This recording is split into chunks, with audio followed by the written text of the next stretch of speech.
राज्यामध्ये पुन्हा एकदा पेट्रोल आणि डिझेलच्या दरामध्ये वाढ झाली। आपण जर पाहिलं तर 4 ते 5 दिवसापूर्वीच मात्र पेट्रोल आणि डिझेलच्या याच्यामध्ये वाढ झाली होती। पुन्हा आता मध्यरात्रीपासून पुन्हा पेट्रोलमध्ये 91 पैसे तर डिझेलमध्ये 94 पैशाची वाढ झालेली। मात्र याचा बुरदंड कुठेतरी आता सर्वसामान्य नागरिकांना बसतोय का आता यावर देखील पाहायला मिळते। आपण जर पाहिलं तर छत्रपती संभाजीनगर मध्ये अनेक असे पेट्रोल पंप आहेत, त्या पेट्रोल पंपावरती मात्र पेट्रोलचा तुटवडा आपल्याला जाणवत आहे। तर ज्या ठिकाणी पेट्रोल आहे त्या ठिकाणी मात्र आता मोठी गर्दी देखील आपल्याला पाहायला मिळते। दिवसेंदिवस पेट्रोल आणि डिझेलच्या दरामध्ये मात्र वाढ होताना आपल्याला पाहायला मिळते आणि याचा सामना आता सर्वसामान्य नागरिक सहन करीत आहेत। कारण की मोठ्या प्रमाणामध्ये डिझेल आणि पेट्रोल मध्ये वाढ होत असताना सर्वसामान्याचे जीवन विस्कळीत होत असल्याचं आपल्याला पाहायला मिळते। काही आपल्यासोबत काही नागरिक आहे, आपण त्यांची चर्चा करणार आहोत। काय वाटतं, रोजच पेट्रोल आणि डिझेलच्या भावामध्ये वाढ होते, आताच मागे 3 रुपयांनी वाढ झाली, पुन्हा आता भाव वाढ झाली। सामान्य नागरिकांसाठी फार त्रास होतोय। पेट्रोल वाढा सगळं आणि दररोजचं जाणं आहे, दररोजचं फिरणं आहे, त्यासाठी पेट्रोल ही गरजेची आहे। भाव जर वाढत राहिले तर काय करणार सामान्य व्यक्ती, काय करणार? त्यासाठी पेट्रोल भाव हे फार म्हणजे जास्त होत आहे, त्यासाठी कम करण्यासाठी सरकारला विनंती आहे। धन्यवाद। नक्कीच पेट्रोल आणि डिझेलच्या भावामध्ये वाढ होत चालली आहे। 2 दिवसापूर्वी 3 रुपये वाढ झाली, पण आज मध्यरात्रीपासूनच सर्वसामान्यांचं जनजीवन जे आहे ते कुठे विस्कळीत होत आहे का? हा एक जागतिक प्रश्न आहे आणि काळाप्रमाणे आपल्याला बदलावं लागेल। सर्वांचे पगार देखील वाढतात आहे, पण पेट्रोलचा प्रश्न हा जागतिक प्रश्न आहे। सर्वांनी सहकार्य केलं पाहिजे असं माझं प्राथमिक मत आहे। पेट्रोलचे भाव जसे वाढतील तशी कमी व्हायची शक्यता कमी आहे, पण सहकार्य करणे प्रत्येकाला भाग आहे, ऍडजस्ट करणे भाग आहे।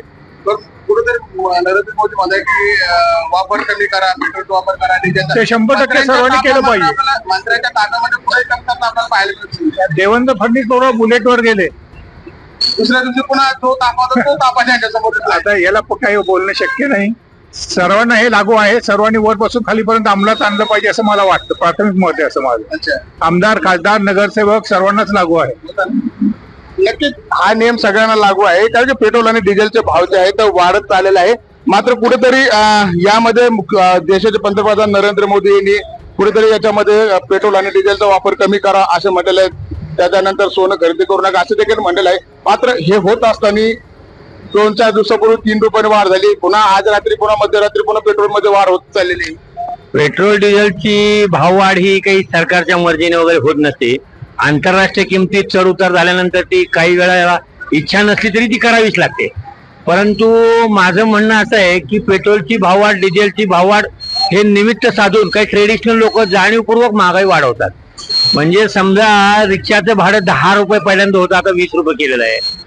तर 3-4 रुपये 5 रुपये जर लिटरची भाववाढ झालेली असेल तर 1 लिटर मध्ये रिक्षा किलोमीटर किती जाते? साधारणपणे 30 किलोमीटर जाते। म्हणजे 5 रुपये जर भाववाढ झाली असेल तर ते 30 किलोमीटरसाठी 5 रुपये वाढलेले असतात, परंतु भाववाढ होताना ते 1 किलोमीटरसाठी होती। आणि हा सामान्य जनतेला हे ट्रेडिशनल लॉबी सुधरून देत नाही। पेट्रोलचे भाववाढ कमी पण होती काही वेळा, त्यावेळी स्वस्तही होत नाही, पहिले आहे तेच भाव राहतात। याच्यावर सरकारने नियंत्रण आणावं। जर कमी झाले तर याच्यामध्ये देखील जे काही भाव वाढ झालेली त्यामध्ये देखील कमी व्हायला पाहिजे। त्यावेळी कमी होत नाही, पण असं होतं ना आपल्याला दिसून येत कधीच दिसलेलं नाहीये। नक्कीच सर्वसामान्य जनता जे आहे आता या पेट्रोल आणि डिझेलच्या दरामध्ये कुठेतरी काही भरडल्या जाते का?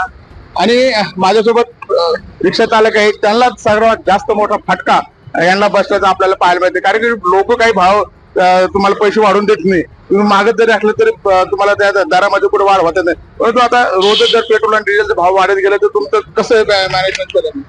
आमचं पूर्ण रोजचं जे आहे ना विस्कळीत झालेलं आहे। पूर्ण आम्ही रोज सकाळी येतो तर कस्टमरला सांगितलं भाव वाढले तरी ते पैसे तेवढे देत नाहीत आम्हाला, जेवढे पाहिजे तेवढे ते म्हणतात जे रेट आहे तेच रेट आहे। आणि इकडे रोज पेट्रोलचे भाव वाढत आहेत, गॅसचे भाव वाढत आहेत, परेशान आहेत आम्ही सगळे। मला सांगा, आता ही रिक्षा समजा तुम्ही भाडवून आणता, मग त्याचं भाडं कसं भरायचं रोजचं? आणि पेट्रोल डिझेल खर्च वाचून तुम्हाला किती उरतं? काय रोजचे 200-300 रुपये उरतात आम्हाला दिवसभरामध्ये मेहनत करून। आणि त्याच्यामध्ये मग गाडीचे हप्ते आहेत, आमचा घर खर्च आहे, मुलांची शाळेचे फीस आहेत, घर भाडे आहे, एवढे पण एवढं असून पण मग काय आता गाडी तर काढायला लागणार ना, कारण घरी बसून जमणार नाही ना। जसं चालतंय तसं ढकलायला लागलं आता जोपर्यंत चालून तसं। तर काय ते अपेक्षा काय? सरकारने जो पहिला जो रेट होता तो रेट मध्ये त्यांनी द्यायला पाहिजे आपल्याला जे आहे ते. हा, कारण ते पहिला आम्हाला परवडत होतं ते 60 रुपये रेट होतं याचं गॅसचं तेव्हा. आता त्यांनी डबल करून टाकलाय, मग कसं काय परवडणार? आणि पेट्रोलचे पण भाव त्यांनी सांगितले की स्थिर राहणार आहेत, पण ते पण आता त्यांनी डबल थोडे थोडे थोडे वाढवायला चालू केलेले आहेत. मग कसं करणार आता? नक्कीच आपण जर पाहिलं तर पेट्रोल आणि डिझेल मध्ये जे वाढ होत चाललेली आहे, त्यामुळे सर्वसामान्यांचं कुठेतरी आता जनजीवन विस्कळीत होताना आपल्याला पाहायला मिळते. जो काही त्याच्या खिशावरती हा अतिरिक्त भार वाढला आहे, त्याचा परिणाम मात्र त्यांच्या रोजच्या दैनंदिन जीवनावर होताना देखील आपल्याला पाहायला मिळते. संजय आहेर, एलएस मराठी, छत्रपती संभाजीनगर.